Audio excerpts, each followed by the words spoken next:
I was just an animal lover who got converted into animal activist. Currently, I'm taking care of 1,600 stray dogs, homeless animals, pigs, cats, cattle on spot. Luckily, all my education helped me into animal welfare. After coming to Bangalore, I have seen lot of animals dying in front of me, and I was not knowing what to do. There are animals who are getting food and suddenly the labor shed or the people moved away and those animals are left behind with no food source. Started establishing things on my own. Everything was on my own. I was alone. I had to go through animal laws. I had to understand whether I'm doing something right or wrong. Started to change the authorities around me, started to talk to police department, traffic for hit and run cases. 8 kilometer radius all around this area, every direction, 8 kilometers, 8 to 10 kilometers, 25 buckets of food.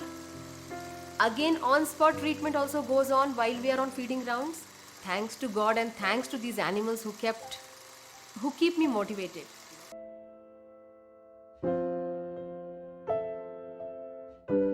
Hi, my name is Minu Singh. I am 40 years old, currently in Bangalore.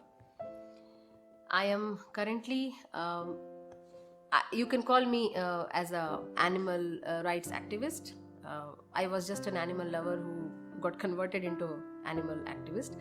And currently I'm taking care of 1,600 stray dogs, homeless animals, pigs, cats, cattle on spot. I'm going and feeding them on spot wherever they are in 8 kilometers radius from my home. I live in Bellandur area.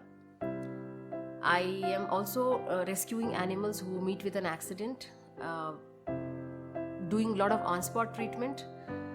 Animals like some skin issues, some kind of a wound with maggots or fractures, those cases I try to treat on spot, involving few people from that area who may be a caretaker or a feeder. I have hired a rescue shed, a shed where 10 dogs can take shelter, with a lot of open space and greenery around, which I use for their healing, where they can be free and run around.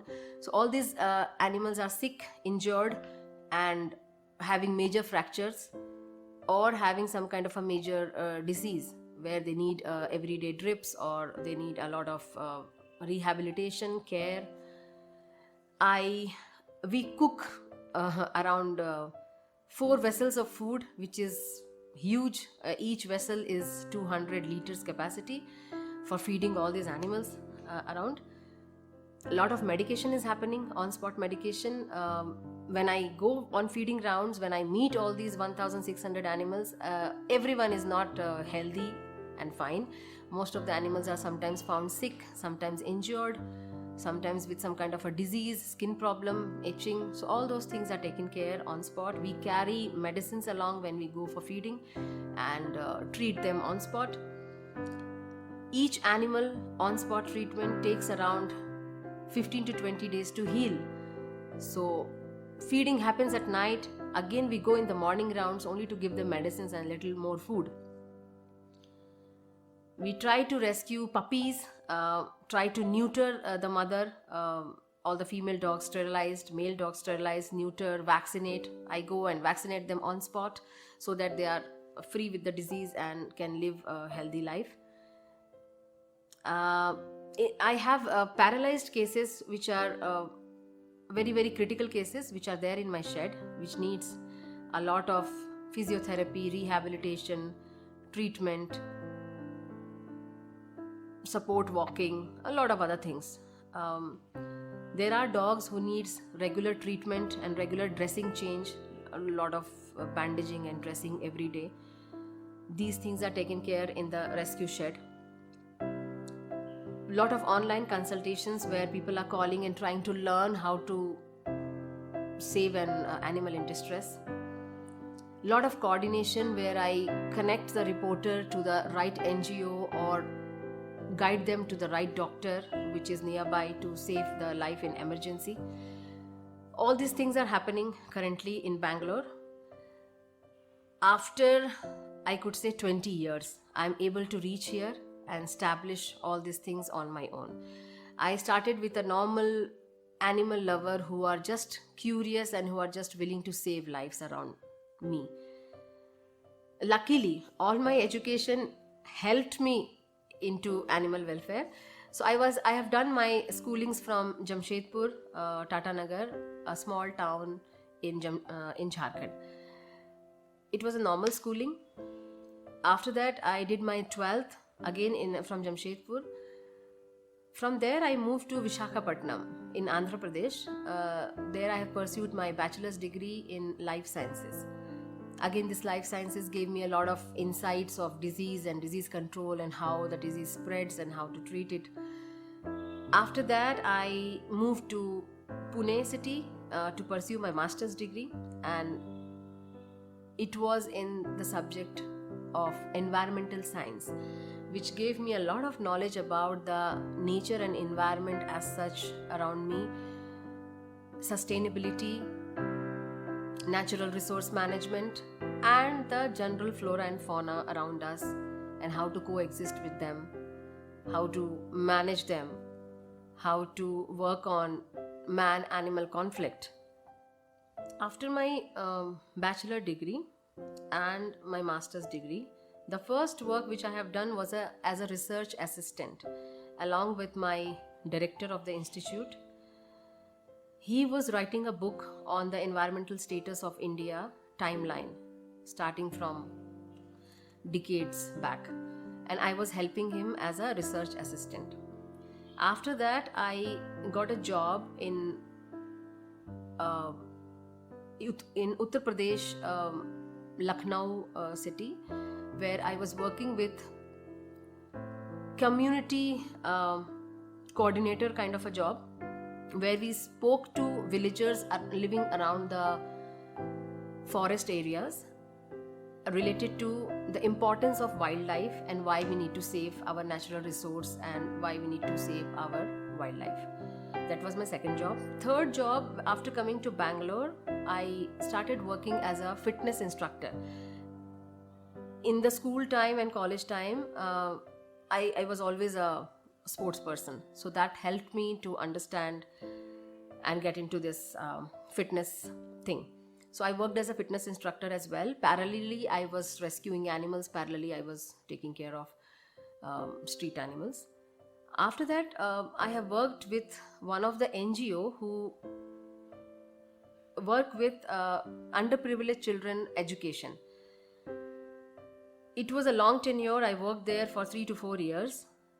During my tenure, I have established 3 schools in different areas, in different slums. I used to go visit the slums, survey them, find the students who are not going to find the kids who are not going to school, and make a bridge school kind of a setup over there, and take those children in and start teaching them the basic language, basic mathematics, basic English, Kannada, Hindi. And after 1 year, we would train them and send them to mainstream education. That is what I did in a professional life, and all were related to animal welfare in one or other way. When I was working in Samriddhi Trust, which cater to the underprivileged children, I got a lot of chance to deal and interact with small kids and try to give them animal welfare knowledge as well. Now let me tell you about the dog which was sitting next to me just now. This puppy was run over by a two-wheeler. Somewhere we just went on our feeding round and saw this puppy. Somebody reported that this puppy is lying dead, almost dead. The feeder which went that side, I was feeding on the other side. He called me and he said, "Madam, this puppy is dead." I said, "Are you sure it's dead? Then let us bury it." The person who gave this puppy, the reporter, just said that he is almost dying, he's dead, just bury it. And suddenly my staff, my boy, called me and said, "No, he's not dead yet, it is alive, it is breathing, but it's unconscious and not moving, looks like it's dead." I left my feeding wherever I was feeding. I said, "Just get the puppy to the shed. I have a rescue shed." We got the puppy there. It was breathing. It was a small puppy with no signs of life. I can just feel the heartbeat, nothing else. It was bleeding from the nose. The head was hit. There was a swelling on the head, a lot of small bruises and wounds everywhere on the face. Mouth was open, as in you see in the dead bodies. Tongue was out. The slight breathing, I can feel that still the breathing is there. I immediately called my doctor. I was not having time to rush him to the hospital that time. I immediately called my vet and I said, this is the condition. I showed him on the video and asked him, what do I do? Because I learned how to do injections, how to put the drips on, and how to do the basic treatment, I could save his life. Doctor told me immediately few injections and few medications. Immediately I sent the boy to get those injections. We put the drips on, we started the medication. Even after that, I could save him. He was alive. Second day also he was alive. Till 1 week, 10 days he was alive. But he was like a dead body. He was alive but like a dead body.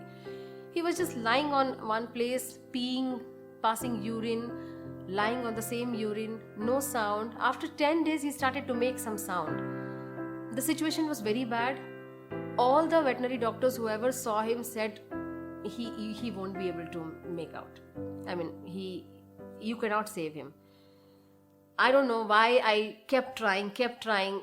After 1 month also, this puppy was not getting up. He was just lying, no food, nothing, no water.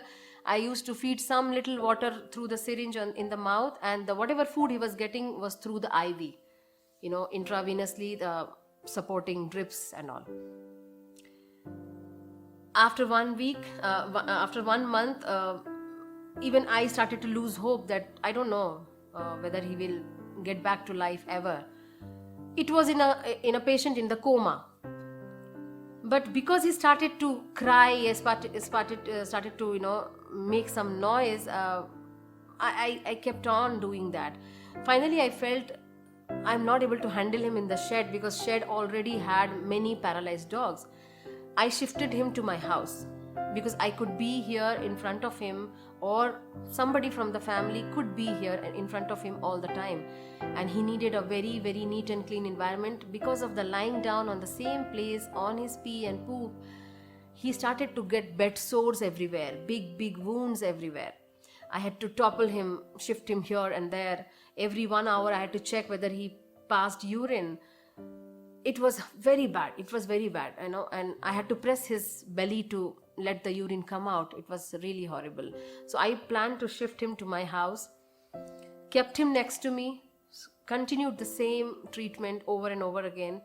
And this fellow started to get up, and after that he started to get up and walk.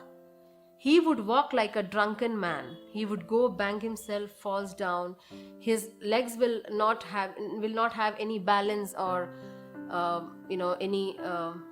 he will be like totally disbalanced. He will walk somewhere, bang himself, fall down multiple times with lot of wounds and injuries. Every time he was on antibiotics, I have to keep cleaning the wound. But there was some hope in me that he will make it. And this fellow is now sitting beside me. Later I realized he's totally blind. He can only see the light and the dark, but he cannot see the objects. You won't be able to make out when he runs that he's not having his eyes. He's not having any visibility. He is now, he's there with me since last 1 year, and now he's like a very normal dog. Nobody knows that he's blind. You just saw him sitting next to me. I mean, it's very difficult to find out that he's blind. He doesn't bang himself anywhere. His other senses are so strong. His nose and his ears are so strong that it is managing the eyesight. His nose and smell and the ear, the sound which he's catching, he's able to tell him what object is there in front of you, who is there in front of you, to what distance there is an object, and how you have to take right, how you have to take left. He's able to do that, just by the other sensory organs. He is totally blind. And that I realized after a long time. So he is the he gives me a feeling of a savior. He's my adopted pet now. I already had 5 at home. He's the 6th one. This fellow, whenever I look at him, he gives me a feeling of being a savior to save life. Many people told me that he would not make it. And it is a miracle that he's alive and he's behaving so normal. He's very clever, he's very sharp, and very, very interesting character. So these are the motivations which keeps me running, even if I'm sinking sometimes, even if I'm burdened, even if I'm frustrated, alone, financially, physically, mentally. These are the motivations which keeps me going. After coming to Bangalore, I have seen a lot of animals dying in front of me, and I was not knowing what to do. That pushed me into learning. I started to go to different veterinary clinics and just go there, stand, talk to doctor, and watch all the patients coming in and what doctor does, how they control the animal, how they put the drips on, what is the course of treatment, how they decide what is the disease. Lot of things. I just started to go to different clinics and started to give my time. Parallelly, I started to go to NGOs and started to volunteer with all those sick animals, animals in shelters. Started to getting connected. Started to do the cleaning. In the clinics, I would just go and clean the table and keep the table ready for the next patient. Talk to doctor a lot. Whenever a patient comes in, when I see a symptom, I would talk to doctor and try to understand what is happening, how it is happening. That I did this for many years. Lot of questions, talking about surgery, talking about different disease and treatment and medicines, and started to learn slowly how to inject, how to find the vein. Started to assist the veterinary doctor, started to assist the paravet. Can I just help you? Can I just hold the animal? Started to just control the animal. When the animal is getting treated, they are scared, they are panicky, they are crying, sometimes they are snappy and biting, they are in pain. So just started to give my time to control the animal, pet them, calm them down where the doctor can treat them. Slowly started to learn a lot of things. In Bangalore, I started this feeding thing. When I got to know that there are many animals and every animal doesn't have the food source. There are animals who are getting food and suddenly the labor shed or the people moved away and those animals are left behind with no food source. With the proper solid waste management system where there are closed bins and there are vehicles to collect the waste, we don't have much of a waste around where these stray animals can go and eat food. So then they lost their food source, and those areas I started to feed. Started to observe a lot of malnourished, weak animals around my area. Puppies who are very small and mother is not able to manage alone. Mother who are very weak and not able to feed the puppies properly. Started to treat them, give them medicines, give them health supplements. So Bangalore chapter is something where I got a second life. Before Bangalore, it was mostly family, education, other pressures, societal pressures, where I have to pass the exams and do good in my sports and studies. Bangalore chapter is the second part of my life where I stood up and started taking things on my own. Started establishing things on my own. Everything was on my own. I was alone. Started to volunteer, started to learn, started to get connected with NGOs, veterinary doctors, ambulances, rescue teams. Started to make my own rescue team, started to go midnights and rescue myself, and started to change the community. Everything happened in Bangalore. Fostered a lot of animals at my residence where when I didn't have the rescue shed. It is only few years when I started to have my own rescue shed and have my staffs intact who are helping me. Before that, I was all alone. I used to feed alone, I used to rescue alone, I used to get animals home to treat them, recover them, bring them back to their health and leave them back or get them adopted. So a lot of things happened in Bangalore actually. It is kind of a whole new chapter of my life. And started to get more confident. And the difficulty part also. Bangalore is the place where I had gone through a lot of difficulties related to society, where I was not supported, I was boycotted, I was told that whatever I'm doing is wrong and not right. Those things also I had to handle. I had to go through animal laws. I had to understand whether I'm doing something right or wrong. And learned a lot of things where I could change many people after knowing myself that whatever I'm doing is absolutely right, legally right, lawfully right.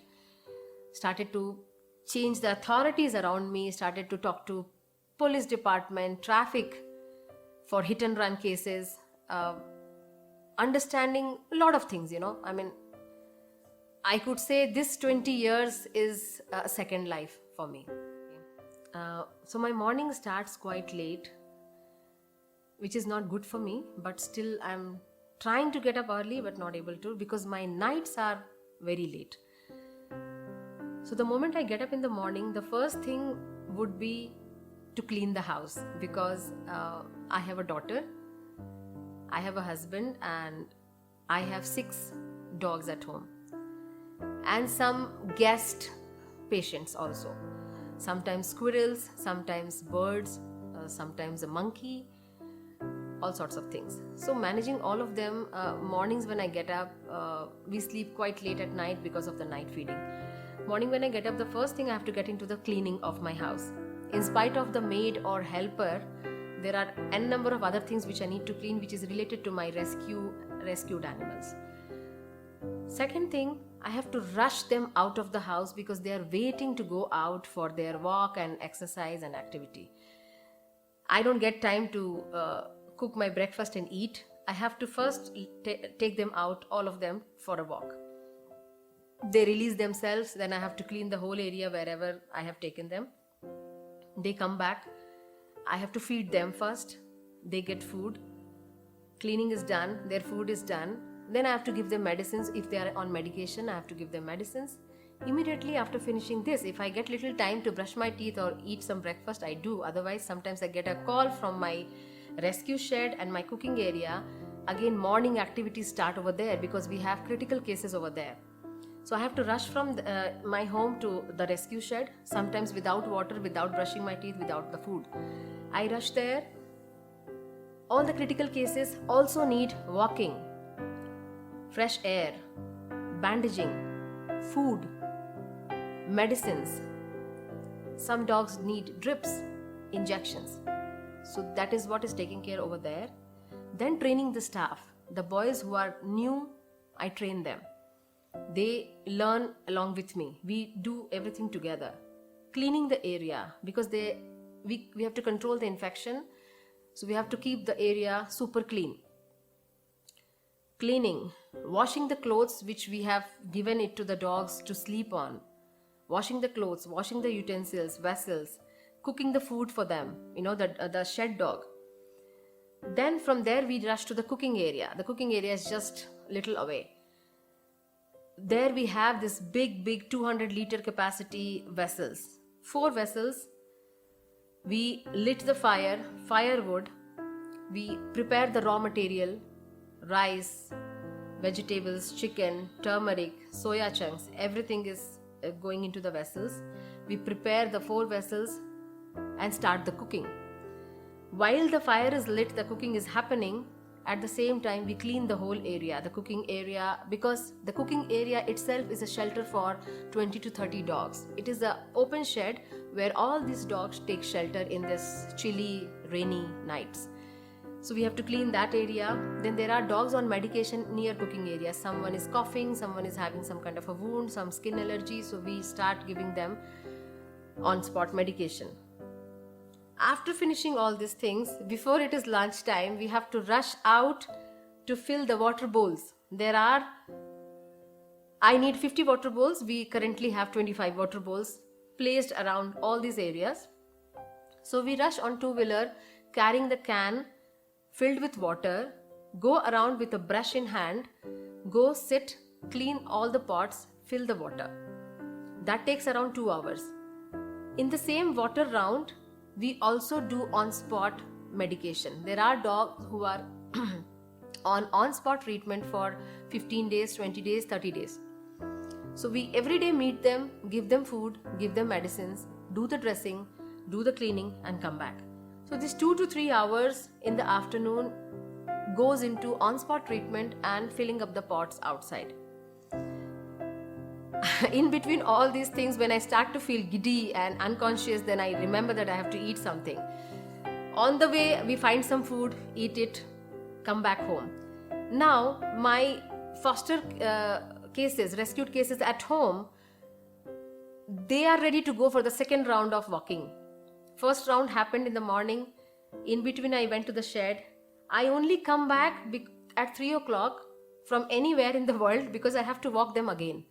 They are all waiting. I have to feed them again. So it's the shuffling between the shed, the cooking area and my home. I come back home and take them down for walking, or some of my boys come, the staff comes and help me with that. Clean the house again because of 6 dogs and my daughter and the other family member, and foster cases where there are puppies who keep peeing and pooping around.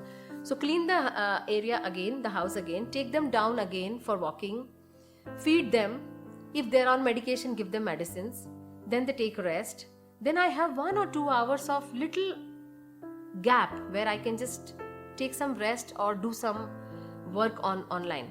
Now these 1 or 2 hours which is there with me in hand, when these guys are sleeping, when the shed doggies are sleeping, when the on-spot treatment is over, when the food is getting ready already, there is a staff who is cooking the food. This time is gone in attending the calls, rescue calls, distress calls, and lot of counseling calls where people want to know how to go about it. When people want to do something good for animals, and when they are harassed by some other society members, they want guidance. How do we go ahead? So those counselings, those things goes into phone at this time. Again, in the evening 6 o'clock, the paralyzed dogs in the shed needs walking. So they are on walk. We take them on harnesses with towels and harnesses and wheel carts, and they go for walking. Again, the second round of cleaning happens at the shed. Cooking area, checking whether everything is neat and clean and whether the food is ready or not. It's a huge quantity of food. It's 25 to 30 buckets of food. So I go and check the cooking area, or I get the video from the staff that all the food is ready or not. After the food is ready, we have to leave it for cooling down for 1 or 2 hours. In that meantime, we walk the dogs in the shed. We do the redressing because the dogs are walking out. It's all rainy season. That area where my shed is situated is not having a proper road. So it's all mud road and tar road, and it's all muddy. So a lot of rains are happening, and the dogs who wants to walk around, they get dirty. To save them from infection, second round of cleaning happens, bandaging happens, dressing happens. By the time we are done with the shed doggy, feeding, medication, evening rounds, our food is ready. And now we have to go for this grand feeding event, which is 8-kilometer radius all around this area, every direction, 8 kilometers, 8 to 10 kilometers, 25 buckets of food. Again, on-spot treatment also goes on while we are on feeding rounds, and some rescues suddenly, while we are on feeding rounds, some calls here and there, some rescues, some on-spot treatment. And some dogs needs medication twice a day or thrice a day. So they got medication morning, afternoon and night as well. In between, again I have to rush home at around 8 or 9 o'clock. While the boys are feeding, when they are trained, they know the areas they are feeding. I have to rush back home to again take my rescued pets at home to take them down for a walk, feed them again, clean the house again if there is something, and then go back to the feeding. If I'm sick or not well, I keep them on call, video calls, and if they get into some kind of a trouble, like somebody opposing for feeding, or some cruelty cases or some accident cases, then I have to rush. Even if I'm not well, I have to rush. We finish feeding in 6 hours. 2 vehicles, 2 wheelers, 2 buckets food loaded. roaming all around, carrying our backpack with medicines, spray, first aid kit, and two buckets of food. Two boys, two different directions. Me along with either this boy or that boy, or third direction. 6 hours feeding. We come back, wash the vehicle, put all the buckets aside. Again, night time at 12 o'clock or 1 o'clock or sometimes 2 o'clock, when it is raining, we have to check the shed, whether all the doggies are intact, whether they have any problem, whether anybody is vomiting, having a loose motion, whether the room is dirty, or whether anybody wants to go for a walk again at night. Some dogs are very friendly and they are very active and energetic. In spite of not having both the legs, they want to roam around, run and play. So we have to do that. At night we come back and take them for a walk again and finish the daily activity. And after that I can relax, I can have a cup of tea or I can have my dinner peacefully. And then I don't do anything else. I cannot read a book. I cannot do anything else because I'm so tired at that time. I'm almost half dead. I just lie on the bed and I'm fast asleep. To start with current difficulties, let me just give you a little idea about my 20 years of difficulties. To reach here, it was a very tough journey. I never knew from where I'm getting the rice or the raw material to feed the animals the next day. It was always the daily firefighting. Today I would arrange something, I would finish my day, I would sleep at night with the mindset or with the thinking of how do I get up tomorrow morning and how do I manage the food for tomorrow morning? Where are the medicines? Who will pay the bills for all those veterinary clinics? And what is coming next tomorrow? How many hit and run cases? How many animal cruelty cases or how many complaints from fellow human beings? So it was very tough, and finally I'm here today. Thanks to God and thanks to these animals who keep me motivated. Now current difficulties. My rescue shed is in an area which is surrounded by muddy roads. We have big potholes with lot of water filled in, and any vehicle is failing to reach my cooking area and my rescue shed. Now, to get the 25 and 30 buckets of food out from that area is a big challenge. Two-wheeler is not working. Auto rickshaws are not working. Any small cars like sedan or hatchbacks are not working. Only SUVs with a lot of ground clearance and four-wheel drive will work in that area. Lot of vehicle management. I have to pay a lot of money on these two-wheelers because of the bad terrain and bad road and rough usage. Lot of buckets which keeps getting damaged. Spatulas because of the heavy duty use. I'm telling you, 25 to 30 buckets of food and 4 big vessels of food, mixing, cooking, filling up the buckets, hot food, getting it cold. It's everything needs a lot of stuff. The vessels are getting spoiled within 6 months. Huge vessels, big, thick gauge sheet, aluminum sheet vessels. Buckets are getting spoiled because of carrying, falling in that mucky road, slipping, skidding. All those things are happening at night. Spatulas are, we break the spoons quite often. Then we get it welded, it again gets broken because of the huge quantity of food which we need to mix and keep serving. Feeding bowls. A lot of feeding bowls are required. To cover 1,600 dogs, we cannot keep waiting in each area while we feed. So we serve the food and go to the next spot. While coming back, we try to pick up the bowls. In between, those bowls are stolen, broken, removed.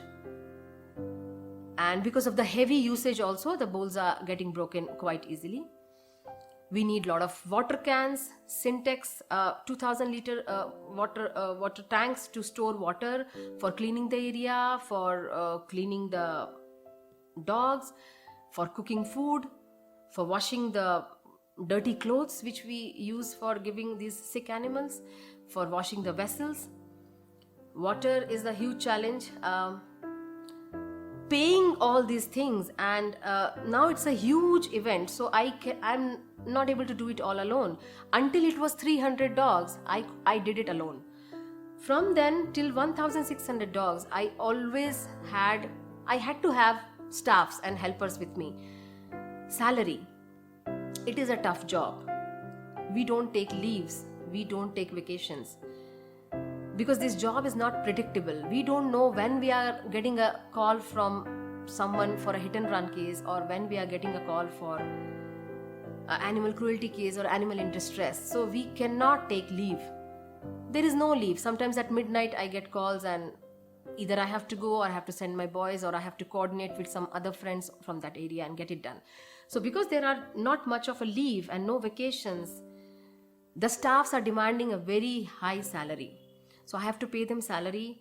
Minimum 4 boys are needed along with me to take care of this everything, rescues at home, outside, cooking area, on-spot treatment, visits to veterinary clinics, all these things. I need minimum 4 boys. Everybody needs money. I have to pay them. I have to give them accommodation, their food, ration. Lot of infrastructure problem, lot of infrastructure requirements is there, where we need to put some grass bed for the paralyzed animals to move around, where we need some kind of a shed on top where rainwater doesn't come inside the rescue shed. Multiple other things,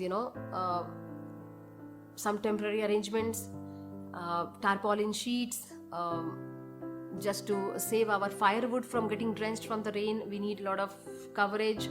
So a lot of infrastructure related stuff, lot of things which we need for feeding, and a lot of medicines, dressing material, first aid kit, a lot of things which we need for the staffs, the gears, we need a proper raincoat, heavy duty raincoat at nights. We need the head torch, because we are moving around in the nights in the pitch dark areas, slums, drainage, big Raj Kalways and lakesides, forest areas. So we need this head torch, very heavy duty head torch.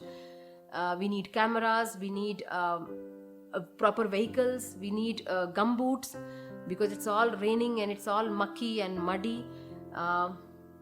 We need hand gloves for the cleaning stuff and the cooking stuff. We need a lot of other things related to these rescues and cooking and feeding and moving around. Uniforms, heavy duty raincoats, umbrellas, many other things. These are the difficulties, and the major difficulty, all these difficulties can be taken care. There is some hopes that people will understand one day, they will come forward, they will help. This is how I'm able to sustain till today. Whenever I felt that I'm not able to do it anymore, I'm almost on the verge of collapsing, something good happens in my life. Some or other people just pops up from somewhere and says, I heard about you and I want to help you. Some little ray of hope here and there is what keeping me motivated at the end of the day. And these animals who are getting better, who are getting back to their life, giving me a huge sense of motivation to keep on going. Apart from all these things, the major difficulty and the major challenge is when people in the society and community do not understand this effort and complain and do not come forward in finding the solution.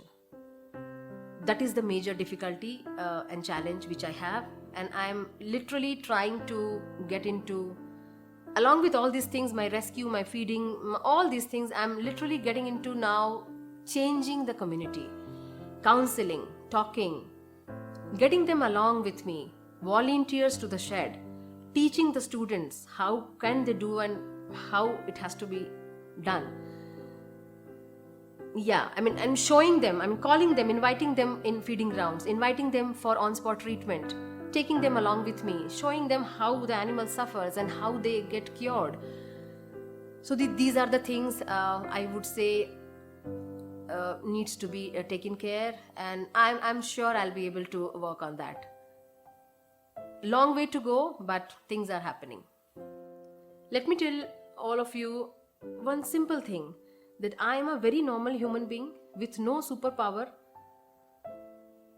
It is just the motivation which keeps me running, and I have a very normal family like everyone else.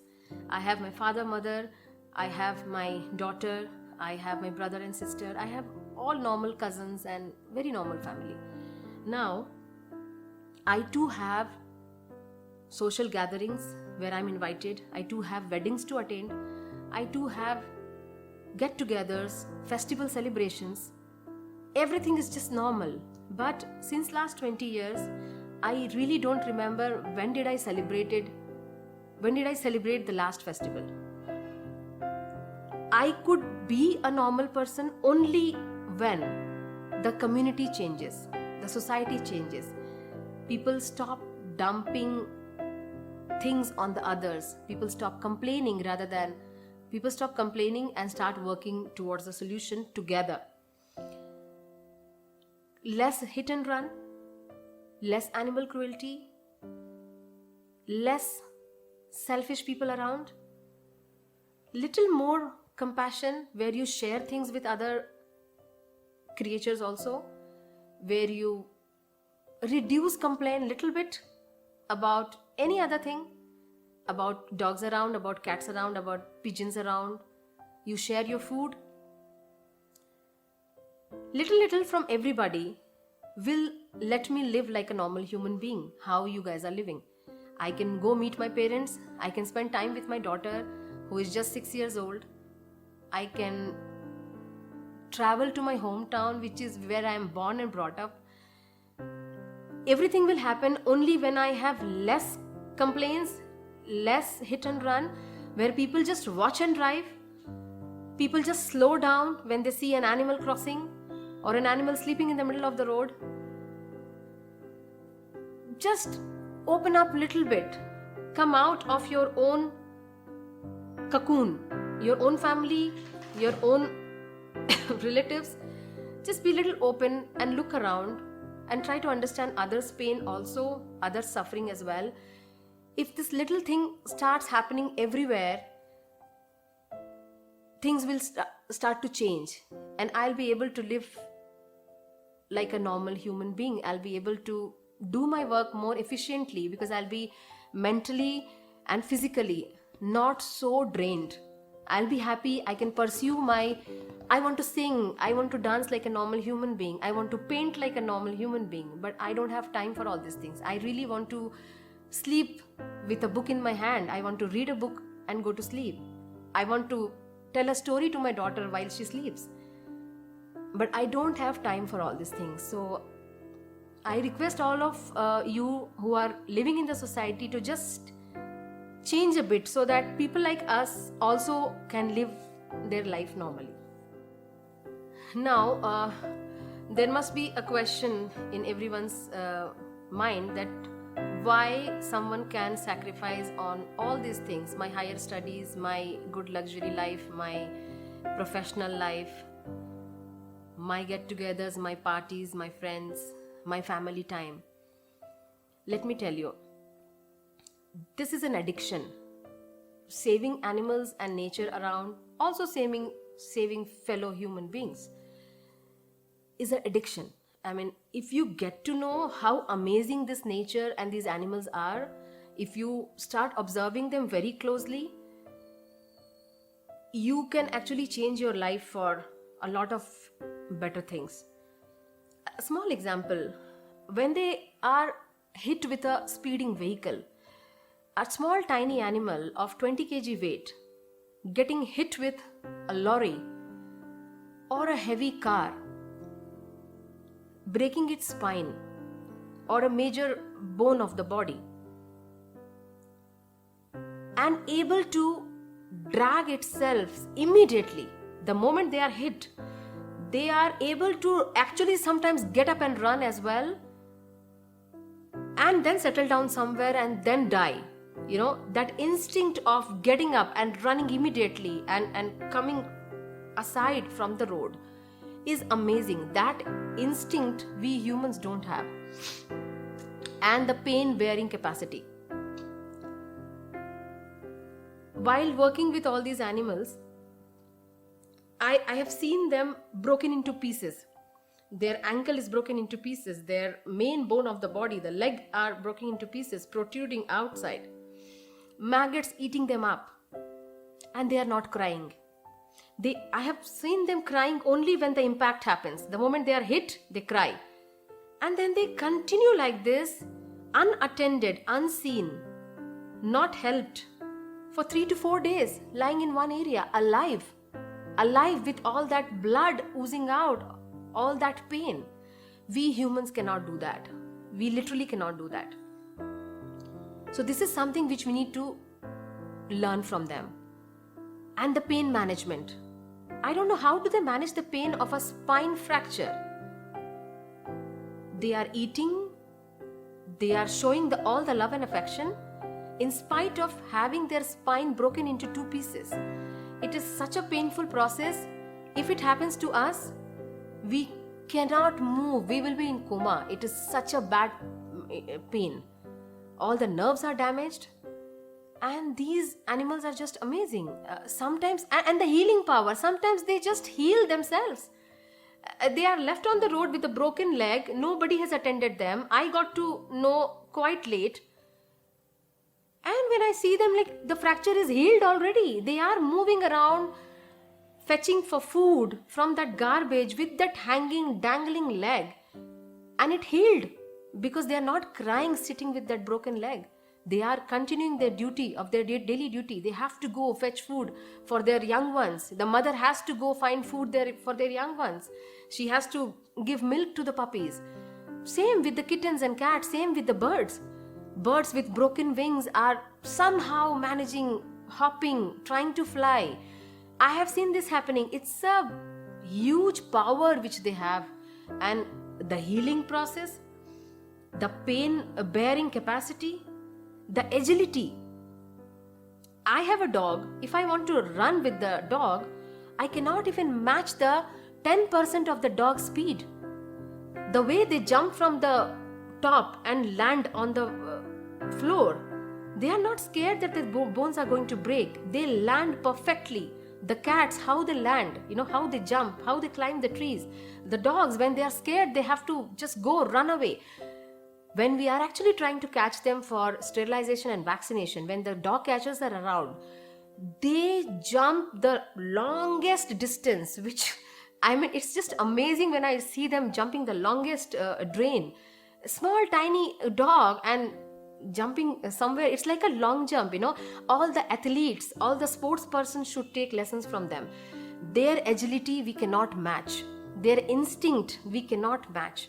When they try to fight, when they try to hunt, when they are scared and want to run away, and the unconditional love. At the end of the day, it's the unconditional love which we humans cannot give. We always look for the love in back. Even if I stop feeding all these animals, the love and care and the reaction which I get from them will not change. Will not change, I'm telling you. Even if I don't feed them, even if I don't pet them, even if I just ignore them and move away, they will come running to me with the same kind of a unconditional love. They don't plan. They don't look for any benefit from you. These are the characters which everybody should learn from animals. This is amazing. Even as a strong, young sports person, when I was young, I couldn't match the energy of a small kitten or a small puppy. The huge amount of energy which they have, the agility, the endurance, and the strength, which is seen only when they are aggressive and when they fight. And the protectiveness of a mother towards the puppies. She's almost collapsing. She's half dead. The moment you try to harm the puppies, you see her aggression. Those things are something which we humans cannot match. Still, I mean, as a young sportsman, when I was young, I'm telling you, I cannot even match the speed, the 10% of the speed of a normal dog. Normal dog. I cannot jump the height of a normal kitten or a normal cat, the way they jump from one place to other. Look at the monkeys, look at the cats, look at the dogs. Forget about wild animals. This is something which is very motivating and something which needs to be learned. On the other note, the art which I see in nature, which is just like a bunch of leaves, a bunch of roots, something which is like so artistic. The artists are taking knowledge and the lessons from them, from the nature. So these are the things which is not man-made, which is natural, and we cannot match that. We really cannot match the nature and their products, which are all the other creatures, birds, humans, beings, rodents and reptiles. They are just amazing.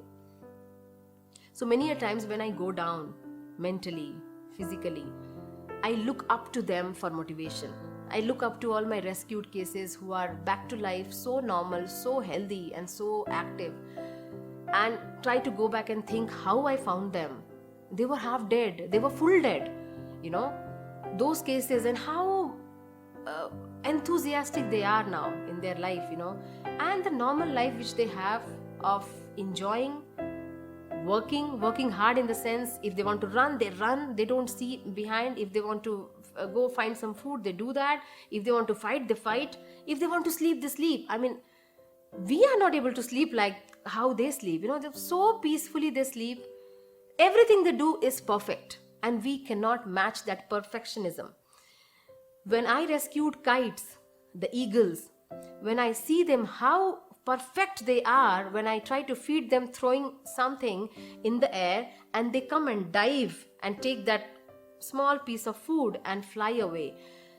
The perfection, the timing is so perfect. I mean, we have to get trained by multiple coaches to reach there, and they are born like that. So these are the things which is really amazing, and anybody who would like to get into this animal world and nature, it's meditative, it's therapeutic. Any problem you have, any depression issues, any problem, any mental problem, any when you're really low in your life, you should look up to these nature and animals and birds to get yourself motivated and go on. This is what I'm trying to do. My life, I have sacrificed, given away to these animals and nature and community. I'm looking up to a larger change in the society, where everybody will change one day. Nobody will run over, nobody will hit, nobody will complain, everybody will share, everybody will rescue, everybody will understand others' pain. I'm waiting for that day, and it will happen one day. People like the person right now capturing me, getting to know about me and coming up to me and saying that I really want to capture you, and I want to show you to the world, is another step, positive step, when I'm seeing good people around me who are willing to do something. Let me talk something about Anup, whom I met through one of my rescue. He came up to me and said, I want to video record, I want to make a small clip on you, and I want to do it for free. This is a small step which, gives me motivation that, this is his profession. Making videos is a profession, and he's doing it for free for me. He wanted to record me. He wanted to make a movie on me to show it to the world, hoping that someone will change looking at this video. And that is what is the positive move towards this journey. Thanks a lot for everyone who is watching this video and trying to understand me and many others like me who are struggling alone somewhere trying to make a difference. Thanks Anup for capturing this for me and bringing it out to the world. Thanks a lot.